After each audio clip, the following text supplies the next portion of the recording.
ಅಲ್ಲಮ ಸಾಂಸ್ಕೃತಿಕ ವೇದಿಕೆಯ ವಿಶೇಷ ಕಾರ್ಯಕ್ರಮಗಳ ಮಾಲಿಕೆಯಲ್ಲಿ ಜ್ಞಾನಪೀಠ ಪ್ರಶಸ್ತಿ ಪಡೆದ ಕವಿಗಳ ಕುರಿತು ಮಾತು ಹಂಚಿಕೆಯಲ್ಲಿ ರಾಷ್ಟ್ರಕವಿ ಕುವೆಂಪು ಅವರ ಕುರಿತು ನನ್ನ ಕೆಲವೊಂದು ವಿಚಾರಗಳನ್ನು ನಿಮ್ಮ ಮುಂದೆ ಇಡುತ್ತಿದ್ದೇನೆ. ಅಲ್ಲಮ ಸಾಂಸ್ಕೃತಿಕ ವೇದಿಕೆಯ ರೂವಾರಿ ವಿಶಾಲ ಆರಾಧ್ಯ ಮೇಡಮ್ ಅವರಿಗೆ ಮನದಾಳದಿಂದ ವಂದನೆಗಳನ್ನು ಸಲ್ಲಿಸುತ್ತಾ, ಸಹೃದಯರಾದ ತಮಗೆಲ್ಲರಿಗೂ ಶಿರಬಾಗಿ ನಮಸ್ಕರಿಸುತ್ತಾ, ನಾನು ಡಾಕ್ಟರ್ ಚಂದ್ರಾ ಮುತಾಲಿಕ್ ಇಲ್ಲಿ ಬೆಂಗಳೂರಿನಲ್ಲಿ ಉಪನ್ಯಾಸಕಿಯಾಗಿ ಕಾರ್ಯನಿರ್ವಹಿಸುತ್ತಿದ್ದೇನೆ. ಕನ್ನಡ ಎಂದರೆ ಕುವೆಂಪು, ಕುವೆಂಪು ಎಂದರೆ ಕನ್ನಡ.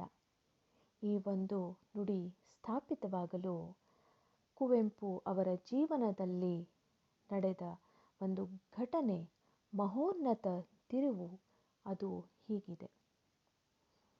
ಕನ್ನಡದಲ್ಲಿ ಪದ್ಯ ಬರೆಯುವುದು ಸಾಧ್ಯವೇ? ಬರೆಯುವುದಾದರೆ ಹೇಗೆ ಬರೆಯಬೇಕು? ಯಾವ ಕನ್ನಡದಲ್ಲಿ ಬರೆಯಬೇಕು? ನಡುಗನ್ನಡದಲ್ಲಿ ಬರೆಯಬೇಕಾ? ಆಡುಕನ್ನಡದಲ್ಲಿ ಬರೆಯಬೇಕಾ? ವ್ಯಾಕರಣ, ತ್ರಿಪದಿ, ಛಂದಸ್ಸು, ರಗಳೆ ಸಾಧ್ಯವೇ ಇಲ್ಲ. ಶಬ್ದ ಸಂಪತ್ತು ಕನ್ನಡದಲ್ಲಿ ಎಲ್ಲಿ? ಹೀಗೆ ಕವಿಯ ಬಹಿರಂಗವು ಯೋಚನಾ ಲಹರಿಯಲ್ಲಿ ವಾದ ಮಾಡುತ್ತಿತ್ತು. ಆದರೆ ಅಂತರಂಗದಲ್ಲಿದ್ದ ಪ್ರತಿಭೆಯು ಲೇಖನಿಯಲ್ಲಿ ಕನ್ನಡದ ಅಕ್ಷರಗಳನ್ನು ಮೂಡಿಸಿತ್ತು. ಇಂಗ್ಲಿಷ್ನಲ್ಲಿ ರಚಿಸಿದ್ದ ಏಪ್ರಿಲ್ ಎಂಬ ಕವನ ಕನ್ನಡಕ್ಕೆ ಅನುವಾದಿತವಾಯಿತು. ಚೈತ್ರ ವೈಶಾಖ ಎಂಬ ಕವನ ಸಂಪುದುಭ್ಯುದಯ ಎಂಬ ಪತ್ರಿಕೆಯಲ್ಲಿ ಪ್ರಕಟವಾಗಿ ಎಲ್ಲರ ಒಂದು ಮೆಚ್ಚುಗೆಯನ್ನು ಗಳಿಸಿತು. ಅಂದೇ ಕವಿ ಶೈಲದ ಕಣ್ಮಣಿ, ಯುಗದ ಕವಿ, ಜಗದ ಕವಿ ಎನಿಸಿಕೊಂಡ ರಾಷ್ಟ್ರಕವಿ ಕುವೆಂಪುರವರು ನಮಗೆ ಕನ್ನಡಿಗರಿಗೆ ದೊರಕಿದ್ದು.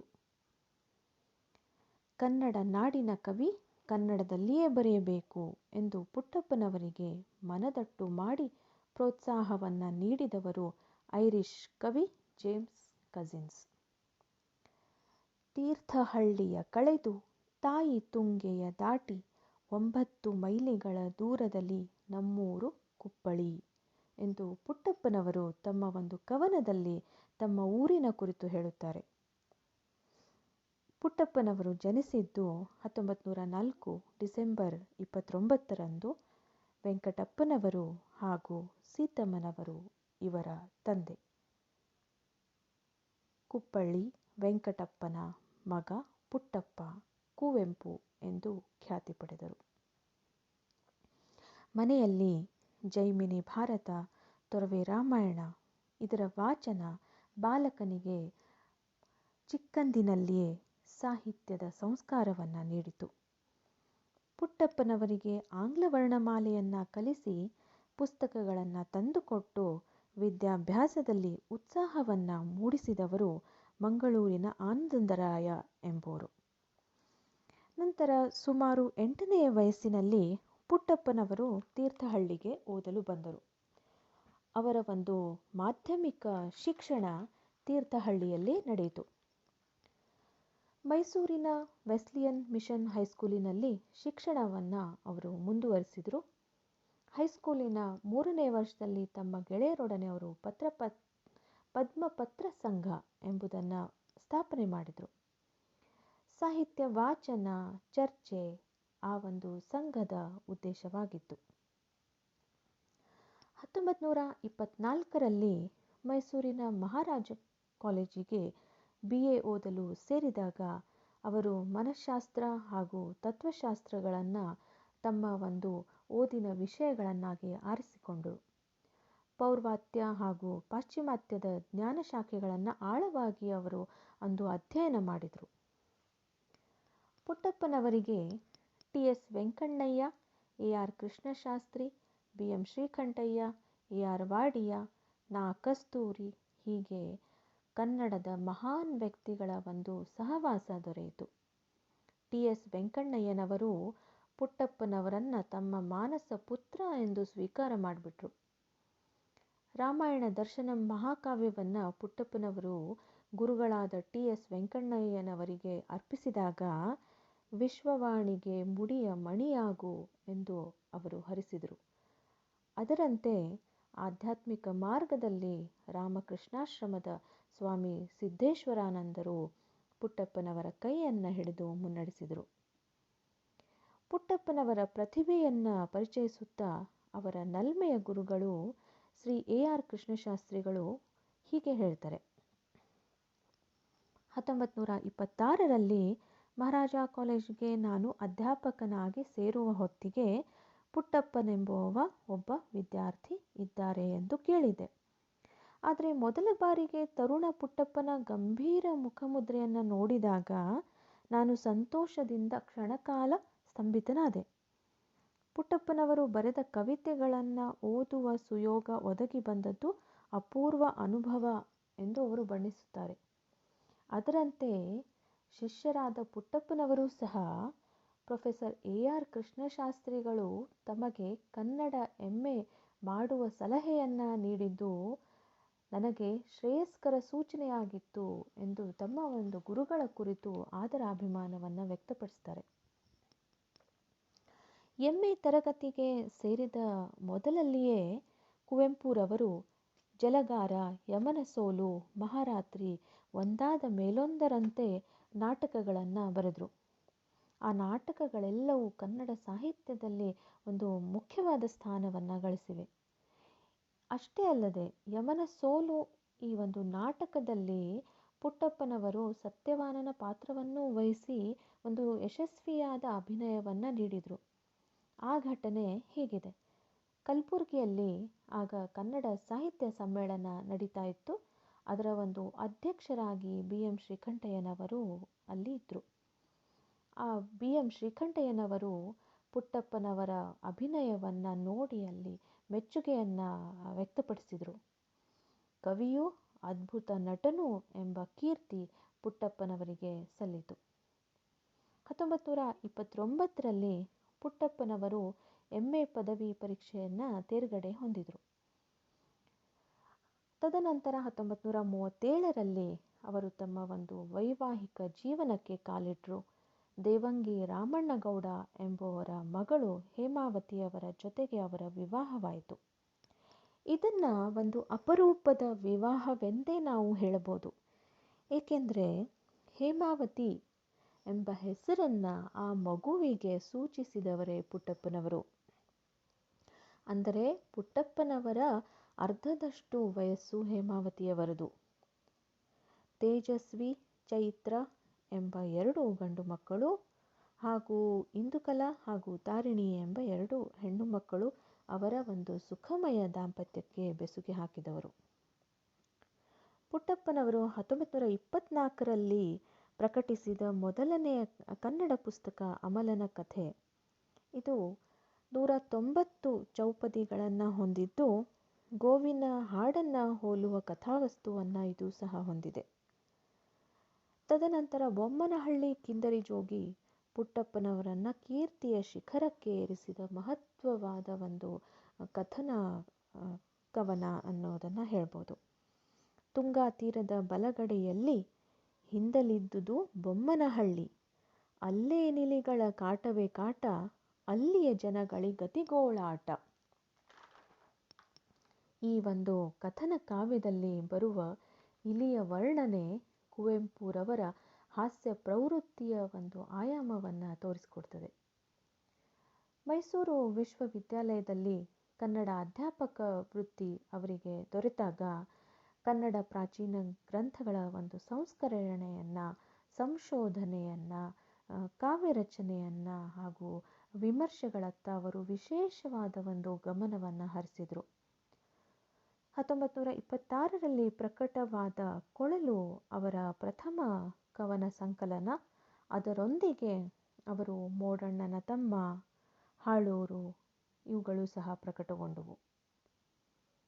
ನನ್ನ ಬಯಕೆ ಎಂಬ ಒಂದು ಕವನದಲ್ಲಿ ಸದ್ದಿರದ ಪಸುರಡೆಯ ಮಲೆನಾಡ ಬನಗಳಲ್ಲಿ ಮೊರೆವ ತೊರೆಯಡೆಯಲ್ಲಿ ಗುಡಿಸಲೊಂದಿರಲಿ, ಅಲ್ಲಿ ಗಿಳಿ ಗೊರವಂಕ ಕೋಗಿಲೆಗಳಿಂಚರವು ಕಲೆಯು ತಲೆಯಲೆಯಾಗಿ ತೇಲಿ ಬರುತ್ತಿರಲಿ.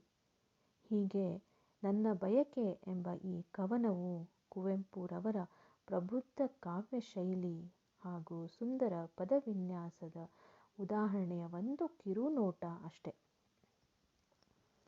ಬಾಗಿಲೊಳು ಕೈ ಮುಗಿದು ಒಳಗೆ ಬಾ ಯಾತ್ರಿಕನೇ. ಸೋಮನಾಥಪುರದ ಒಂದು ದೇವಾಲಯವನ್ನು ಅವರು ಸಂದರ್ಶಿಸಿದಾಗ ಅಲ್ಲಿ ಬರೆದ ಒಂದು ಕವನ ಹಾಗೂ ನಮ್ಮ ನಾಡಗೀತೆ, ಹೆಮ್ಮೆಯ ಗೀತೆ, ಭಾರತ ಜನನಿಯ ತನುಜಾತೆ ಈ ಎಲ್ಲ ಕವನಗಳು ಕೊಳಲು ಕವನ ಸಂಕಲನದಲ್ಲಿ ಇವೆ ಎನ್ನುವುದು ಕನ್ನಡಿಗರಿಗೆ ಹೆಮ್ಮೆಯ ವಿಷಯವಾಗಿದೆ. ಪುಟ್ಟಪ್ಪನವರು ಕವಿತೆಯನ್ನು ಬರೆಯುವುದಷ್ಟೇ ಅಲ್ಲ, ಅದರ ಒಂದು ಓದುವ ರೀತಿಯನ್ನು 1932ರಲ್ಲಿ ತಾಯ್ನಾಡು ಎಂಬ ಪತ್ರಿಕೆ ಆ ವರದಿಯನ್ನು ನೀಡ್ತದೆ. ಪುಟ್ಟಪ್ಪನವರ ಕವಿತಾ ರಮಣಿಯು ಹಿಮವಂತನ ಪುತ್ರಿಯಾದ ಜಾಹ್ನವಿಯಂತೆ ಪರ್ವತ ಶೃಂಗಗಳಿಂದ ಕುಣಿಕುಣಿದು ಧುಮುಧುಮುಕಿ ಗಂಭೀರ ಪ್ರವಾಹಿನಿಯಾಗಿ ಸಾಗರಮಂ ಸೇರ್ವಂತೆ ಅಕರ್ಣಿತರ ಅಂತರಂಗಮಂ ಆಹ್ಲಾದಿಸಿತು. ಪುಟ್ಟಪ್ಪನವರ ಕವಿತಾ ಪ್ರತಿಭೆ ಇಂದಿನ ಭಾರತ ಪ್ರತಿಬಿಂಬವು ಎಂದು ವರದಿಯನ್ನು ಮಾಡ್ತದೆ. ರಷ್ಯಾದ ಲೇಖಕ ಲಿಯೋ ಟಾಲ್ಸ್ಟಾಯ್ ಅವರ ಕಾದಂಬರಿಗಳ ಒಂದು ಅಗಾಧವಾದ ಪ್ರಭಾವ ಪುಟ್ಟಪ್ಪನವರಿಗೆ ಕಾದಂಬರಿ ರಚನೆಗೆ ಪ್ರೋತ್ಸಾಹವನ್ನು ನೀಡಿತು. ಕುವೆಂಪುರವರು ತಮ್ಮ ಒಂದು ದಿನಚರಿಯಲ್ಲಿ ಬರೀತಾರೆ, ಇವತ್ತು ನಾನು ಕಾದಂಬರಿಯನ್ನು ಬರೆಯಲು ಪ್ರಾರಂಭಿಸಿದೆ. ಗುರುದೇವನ ಕೃಪೆಯಿಂದ, ಸರಸ್ವತಿ ದಯೆಯಿಂದ ಈ ಕೃತಿ ಮಹಾಕೃತಿಯಾಗಲಿ ಎಂದು ಹಾರೈಕೆ. ಅವರ ಈ ಹಾರೈಕೆ ಸುಳ್ಳಾಗಲು ಸಾಧ್ಯವೇ? ಅದರ ಫಲವಾಗಿಯೇ ನಮಗೆ ಕನ್ನಡಿಗರಿಗೆ ದೊರೆತದ್ದು ಬೃಹತ್ತಾದ ಒಂದು ಕಾದಂಬರಿ ಕಾನೂರು ಹೆಗ್ಗಡತಿ. ಕನ್ನಡ ಸಾಹಿತ್ಯ ಲೋಕಕ್ಕೆ ಅದು ಸಮರ್ಪಣೆಗೊಂಡಿತು.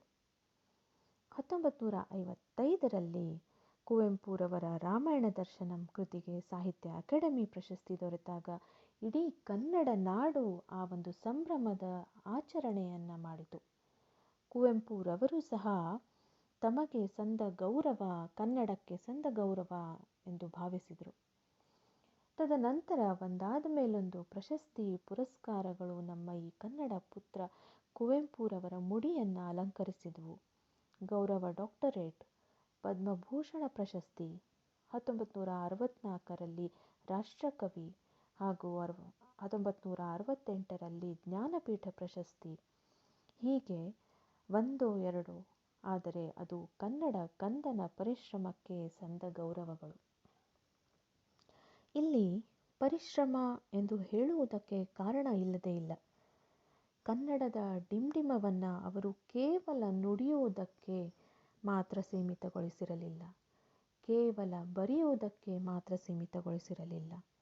ಕನ್ನಡಕ್ಕೆ ಇರುವ ಆತಂಕಗಳನ್ನು ಅವರು ಅಂದೇ ಗುರುತಿಸಿದರು. ಸಾಯುತ್ತಿದೆ ನಿಮ್ಮ ನುಡಿ ಓ ಕನ್ನಡದ ಕಂದರಿರ, ಹೊರನುಡಿಯ ಹೊರೆಯಿಂದ ಕುಸಿದು ಕುಗ್ಗಿ ಎಂಬ ಎಚ್ಚರಿಕೆಯನ್ನು ಅವತ್ತೇ ನೀಡಿದರು. ಮೈಸೂರು ವಿಶ್ವವಿದ್ಯಾಲಯದಲ್ಲಿ ಉಪಕುಲಪತಿಗಳಾಗಿ ಅಧಿಕಾರ ಸ್ವೀಕರಿಸಿದ ನಂತರ ಕನ್ನಡ ಮಾಧ್ಯಮದ ಹಿರಿಮೆಯನ್ನು ಎತ್ತಿ ಹಿಡಿದು ಪಠ್ಯಕ್ರಮ ಬೋಧನೆಯ ಕ್ರಮದಲ್ಲೂ ಮಹಾಕ್ರಾಂತಿಯನ್ನು ಅವರು ತಂದರು. ಕನ್ನಡದ ನೆಲೆ ಬೆಲೆಗಳ ಬಗ್ಗೆ ಅತೀವ ಕಾಳಜಿಯಿಂದ ಅವರು ದುಡಿದರು. ಕನ್ನಡವೇ ಸಾರ್ವಭೌಮ ಸ್ಥಾನದಲ್ಲಿ ಇರಲು ಕುವೆಂಪುರವರ ಶ್ರಮ, ಪರಿಶ್ರಮ ಅದು ಸಾಗರದಷ್ಟು. ಓ ನನ್ನ ಚೇತನ ಆಗುನಿ ಅನಿಕೇತನ ಎಂಬ ಅವರ ವಿಶ್ವಮಾನವ ಸಂದೇಶ ಪ್ರತಿಯೊಬ್ಬ ಮಗುವನ್ನು ವಿಶ್ವಮಾನವನನ್ನಾಗಿಸಬೇಕು. ಪ್ರತಿಯೊಬ್ಬ ಮಾನವನಿಗೂ ವಿದ್ಯೆ, ಸಂಸ್ಕೃತಿ, ಸಂಸ್ಕಾರ, ನಾಗರಿಕತೆಯ ಅರಿವನ್ನು ನೀಡಬೇಕು. ಮನುಜ ಮತ ವಿಶ್ವಪಥವಾಗಬೇಕು.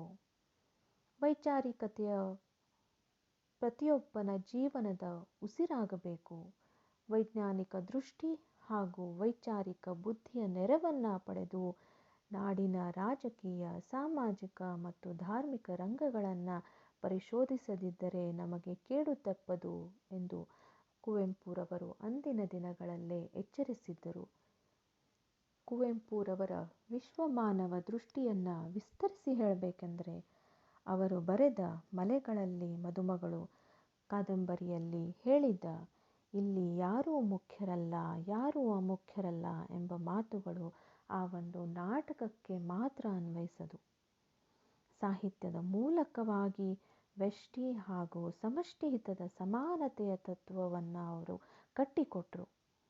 ಸರ್ವೋದಯ, ಸಮನ್ವಯ ಮತ್ತು ಪೂರ್ಣದೃಷ್ಟಿ ಎಂಬ ಸೂತ್ರಗಳನ್ನು ಅವರು ಮನುಜಕುಲಕ್ಕೆ ನೀಡಿದರು. ಅಂಥ ಶ್ರೇಷ್ಠ ಸಂತ ಕವಿಯನ್ನು ಪಡೆದ ನಾವು ಕನ್ನಡಿಗರು ಧನ್ಯರು. ರಸಋಷಿ ಕುವೆಂಪು ಅವರ ಕುರಿತು ನನ್ನ ಒಂದು ಜ್ಞಾನದ ಅರಿವಿನ ಮಟ್ಟದಲ್ಲಿ ಕೆಲವೊಂದು ವಿಚಾರಗಳನ್ನು ನಾನಿಲ್ಲಿ ಹಂಚಿಕೊಂಡಿದ್ದೇನೆ. ಈ ಅವಕಾಶವನ್ನು ನೀಡಿದ ವಿಶಾಲ ಆರಾಧ್ಯ ಮೇಡಮ್ ರವರಿಗೆ ಧನ್ಯವಾದಗಳು. ಸಹೃದಯರಾದ ತಮಗೆಲ್ಲರಿಗೂ ಧನ್ಯವಾದಗಳು. ನಮಸ್ಕಾರ.